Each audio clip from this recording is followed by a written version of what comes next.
శ్రీ గణేశ పురాణము ఉపాసనా ఖండము అధ్యాయము 13.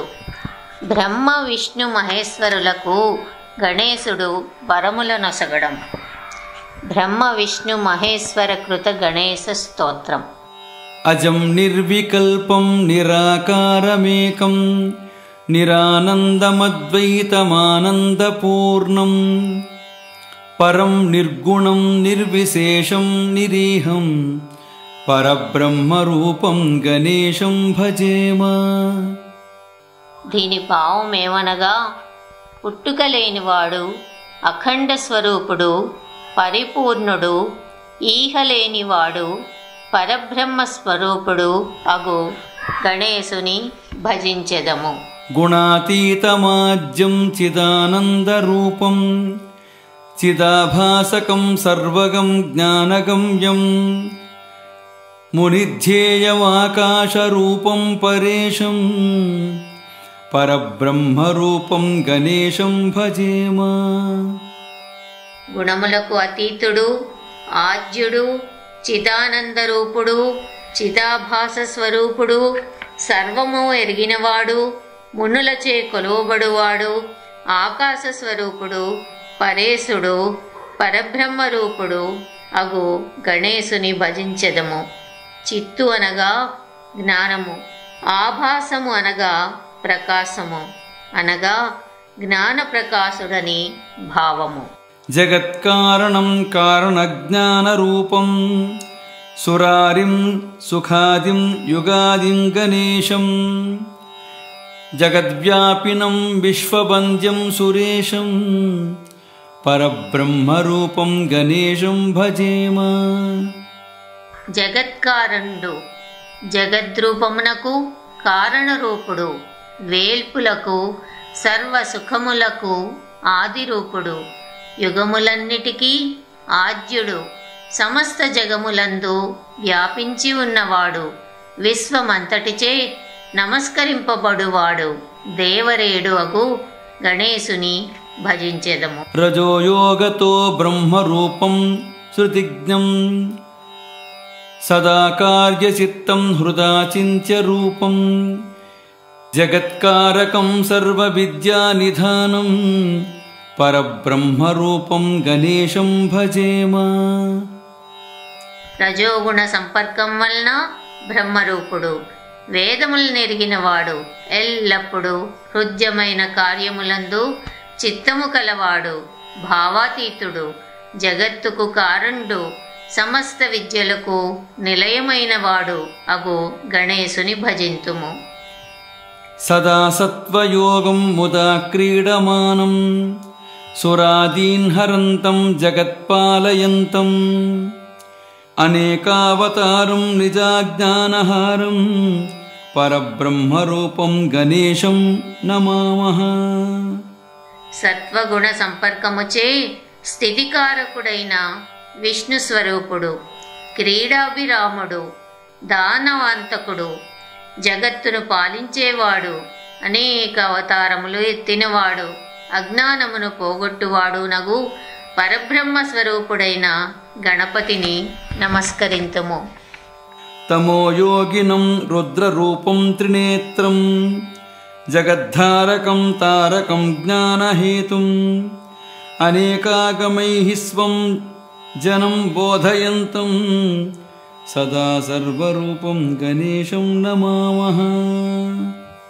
తమోగుణ యోగముచే లయకారకుడైన రుద్రరూపుడు, ముక్కంటి, జగత్తును ధరించువాడు, తరింపచేసేవాడు, జ్ఞానమునకు హేతుభూతుడు, అనేక వేద శాస్త్ర విషయములను స్వజనులకు బోధించువాడు అగు గణపతిని నమస్కరింతుము.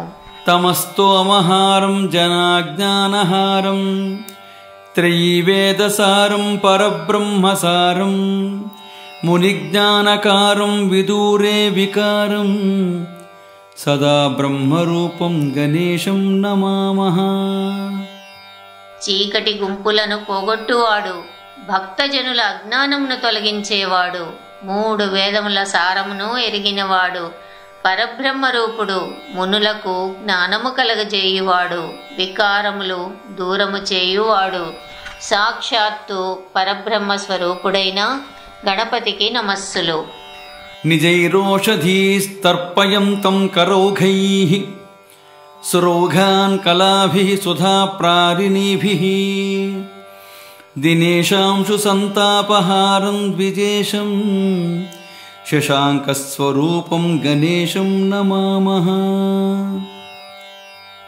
కిరణజాలముచే ఓషధులను తృప్తి నొందించువాడు, సూర్యకిరణములచే నగు తాపమును హరించువాడు, ద్విజప్రభువైన చంద్రస్వరూపుడగు గణపతికి నమస్కరింతుము.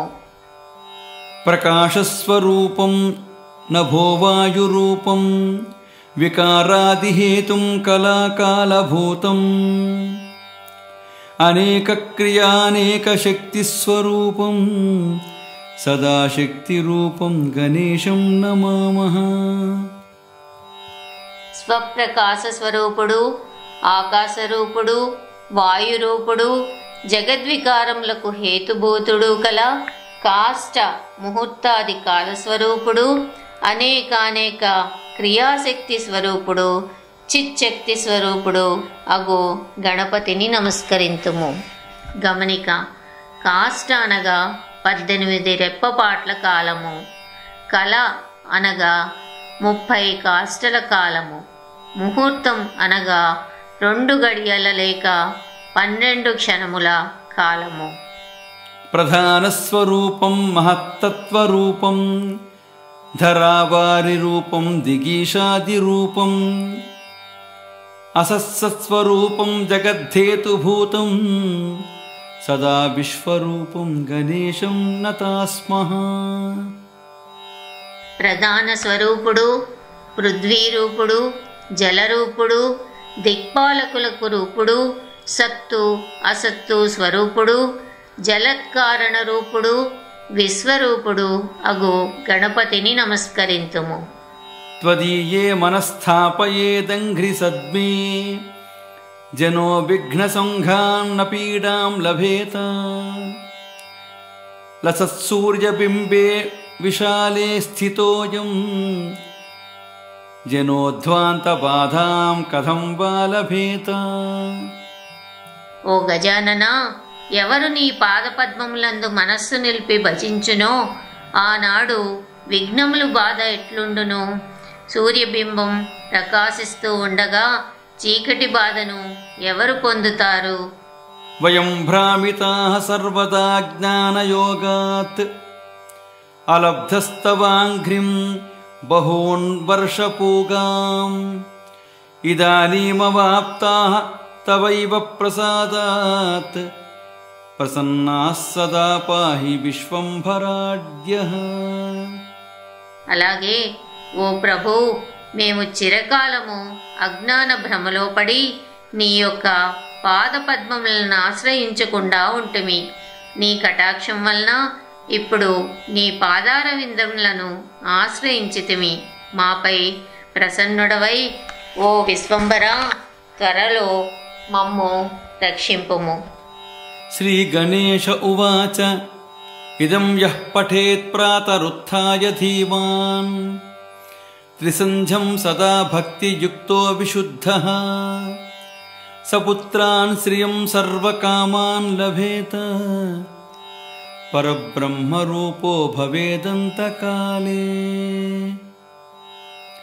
పరబ్రహ్మరూపో భవేదంతకాలే. ఫలశ్రుతి: ఏ బుద్ధిమంతుడు ప్రాతకాలంన లేచి 3 సంధ్యలందును పరిశుద్ధుడై భక్తి శ్రద్ధలతో ఈ స్తోత్రము పఠిస్తాడో వాడు సత్పుత్రులను, ధనమును, సర్వకామ్యములను పొందుతాడు. అంత్యకాలంన బ్రహ్మ సాయుధ్యమును పొందుతాడు అని గణేశుడు పలికాడు. ఈ విధంగా స్తుతించి ప్రసన్నులైన త్రిమూర్తులందు గజాననుడు ప్రసన్నుడై, మీ స్తుతికి నేను చాలా ఆనందించాను. మీరు కోరే వరాలను ప్రసాదిస్తాను. అంతేకాదు, మీరు నాపై భక్తి ప్రపత్తులతో చేసిన ఈ స్తుతి స్తోత్రరాజంగా విరాజిల్లుతూ లోకంలో ప్రసిద్ధి చెందుతుంది. ఇది నా ఆజ్ఞ. ఈ స్తోత్రం ఎవడు ప్రాతకాలంన లేచి 3 సంధ్యలందు భక్తితో పఠిస్తాడో వాడు ఇహమందు సర్వ సౌఖ్యములను, పరమందు మోక్షమును పొందుతాడు. ఇది నా వరం అని అన్నాడు. అంత బ్రహ్మ విష్ణు మహేశ్వరులు గజాన్యునితో, ఓ దేవేశా, మాకు నీ పాదపద్మములపై అనన్య భక్తిని ప్రసాదించు. అదేకాక మేము ఏమి కార్యములు చేయవలసి ఉందో ఆజ్ఞాపించు అని ప్రార్థించారు. అంత గణేశుడు రజోగుణ సముద్భవుడైన బ్రహ్మను, వేద శాస్త్ర సకల విద్యలను మరియు సృష్టి కార్యమును, సత్వగుణాశ్రయుడైన విష్ణువునకు యోగము వలన సకల రూపములను దాల్చు శక్తియును, జగత్పాలనను తమోగుణ సంజాతుడైన రుద్రునకు ఏకాక్షర షడక్షర మంత్రములను, సర్వాగమములను సంహార శక్తిని ప్రసాదించాడు. వరప్రదాత అయిన గజానన్తో బ్రహ్మ, నీ ఆజ్ఞననుసరించి నేను సృష్టి కార్యమును స్వీకరిస్తాను. అయితే ఆ సృష్టి కార్యాన్ని నేను ఎలా నిర్వర్తించాలో దయచేసి సెలవియ్యి అని విన్నవించాడు. అప్పుడు గణనాథుడు, ఓ పద్మసంభవ, నీకు దివ్య నేత్రాలు ప్రసాదిస్తున్నాను. నా శరీరం లోపలను వెలుపలను లెక్కకు మించిన బ్రహ్మాండాలు తిరుగుతున్నాయి, వాటిని చూడు అని చెప్పి ఒక్కసారి గాలిని లోపలికి పీల్చి బ్రహ్మను తన కుక్షిలోనికి తీసుకున్నాడు. ఆ కుక్షిలో బ్రహ్మ అనేక బ్రహ్మాండాలను చూశాడు. అవి అన్నీ మేడిపండులోని బీజముల వలె అసంఖ్యాకంగా ఉన్నాయి. వాటిలో ఒక్కొక్క గోళాన్ని బ్రహ్మ తన తేజస్సుతో భేదించగా అందు సకల సృష్టి జాలాన్ని చూశాడు. అందులో వేరొక బ్రహ్మను, విష్ణువును, రుద్రుని కూడా చూశాడు. అలాగే సూర్యుని, చంద్రుని, పంచభూతాలను, సముద్రాలను, యక్ష కిన్నర కింపురుష గంధర్వులను, సర్పగణములను, ఋషులను, పుణ్యజనులను, 4 విధాల జీవరాశులను, సప్త పాతాళములను, భావ చరాచర జగత్తునంతటినీ చూశాడు. అలాగే ప్రతి గోళమందు కొండలు, పర్వతాలు, నదులు, సముద్రాలు ఆవరించిన జగత్తును చూశాడు. బ్రహ్మ భ్రాంతిలో మునిగిపోయాడు. ఏది ఏమిటో తెలుసుకోలేకపోయాడు. బయటకి రావడానికి మార్గం తెలియక వరప్రదాత అయిన గజాన్ని ఇలా ప్రార్థించాడు. ఓ దేవదేవా గణపతి, నీకు నమస్సులు. నీ ఉదరంలో లెక్క కందనన్ని బ్రహ్మాండాలున్నాయి. ఆకాశంలో గల నక్షత్రాలను, నీటిలోని చేపలను, ఇసుకలోని రేణువులను లెక్కింపతరము కాదు కదా. అలాగే ఓ తండ్రి, నువ్వు జ్ఞాననిధివి. నీ పాదార విందాలను కూడా చూడడానికి నాకు సిగ్గు వేస్తోంది. దేవా, నువ్వు ప్రసన్నుడివైతే చాలు, మోక్షేచ్ఛ కూడా తుచ్చమనిపిస్తుంది. నీ కటాక్షం వలన నీ కుక్షిలో అనేక బ్రహ్మాండాలను చూడగలిగాను. ఇక్కడ నిలవలేకపోతున్నాను, వెలుపలకు రాలేకపోతున్నాను. ఓ ప్రభో, నువ్వే శరణు. బ్రహ్మ ప్రార్థన విని దయాళుడైన ద్విరదానందుడు తన ముక్కు రంధ్రము ద్వారా బ్రహ్మను బయటకి లాగాడు. ముందుగా లోనికి తీసుకున్న విష్ణువును, రుద్రుని తన కర్ణపుటముల ద్వారా బయటకు తీశాడు. వారుభయులు గజానుని దేహంపై సుఖంగా పడుకున్నారు. 13వ అధ్యాయం సమాప్తం.